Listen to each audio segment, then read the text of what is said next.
You have to have 5 early years educators living in a house together so that they can basically buy and combining all their income so they can buy the average house across the country. We're coming up to an election, both parties are going to have to top this. Where should we go from here? What should be on the agenda now to try and, as you say, fix some of the issues you can already see screaming at us, and also just look more holistically at the whole sector? I think you start with, well, obviously you have to have a strong infrastructure in place to deliver anything. And the infrastructure is the people that work within it. And we are viewed, we don't refer to practitioners, we refer to educators.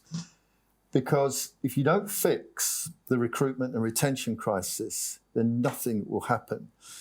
You know, when you look at the percentage of people, every year I'm singled out almost by the Low Pay Commission to go and appear in front of them and explain why it is that our educators are some of the worst paid people in this country. We don't value people in early years. We think they are effectively, and this is going to sound slightly detrimental, but glorified babysitters. So we don't talk about education, we talk about care and making sure that they don't run out into the streets. And if you want to do that, you could sellotape children to chairs. They are educators. So until you get professional development, until you get these people who feel like they are professionals, you will not change a single thing. And there was nothing in the budget that looked to actually lift the esteem, lift the profession. We did an analysis of around 1,500 respondents in terms of why people leave the sector, etc. 77% of people who were contemplating or had left the sector said they left because they felt undervalued. 72% left because they felt exhausted. Only 57% said that they were leaving because of money. But yet when you come to money, as somebody alluded to, I think it's pretty appalling that 45% of the people that work in the early years sector are having to claim benefits, tax credits. So Louise said that. So that's one.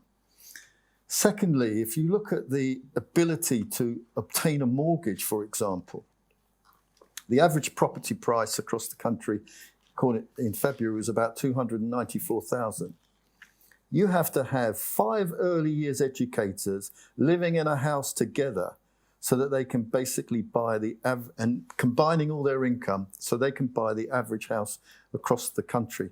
If you're a refuge collector, and this is not about degrading anybody who's in the area, you only have to have 3 people.